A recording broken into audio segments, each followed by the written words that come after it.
আসসালামু আলাইকুম। Hello guys. Destiny company কতটা স্বচ্ছ তার একটি উদাহরণ আমি আপনাদেরকে দেই। আমি তো সবসময় দেখি এই যে ওয়াজ মাহফিলে অনেক লোক সেখানে যায়, বিভিন্ন রকমের শ্রেণীর লোকরা সেখানে যায়।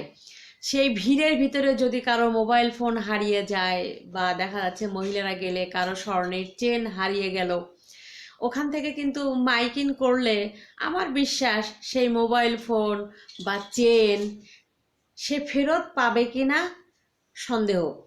অথচ ডেস্টিনির যদি কোনো প্রোগ্রাম দেখা গেছে সেখানে হচ্ছে, তো রফিকুল আমিন ডিস্ট্রিবিউটরদেরকে এমনভাবে তৈরি করছে যে সেই ট্রেডিং সেশন বা কোনো ডায়মন্ড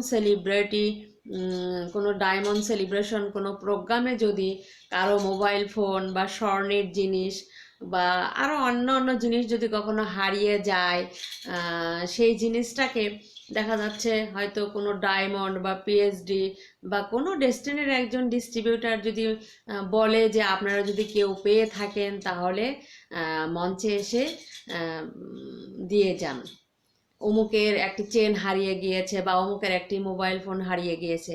আমি দেখছি এইরকম করে অনেকের মোবাইল ফোন বা এমন একদিন দেখলাম যে স্বর্ণের চেন তাদেরকে কিন্তু ফিরিয়ে দেওয়া হলো। তা বোঝেন ডেস্টিনি কোম্পানি এমন একটা স্বচ্ছ কোম্পানি। রফিকুল আমিন ব্যবসাটা শুরু করার আগেই সবাইকে বলে দিয়েছে যে এখানে ব্যবসাটা করতে হলে স্বচ্ছভাবে করতে হবে।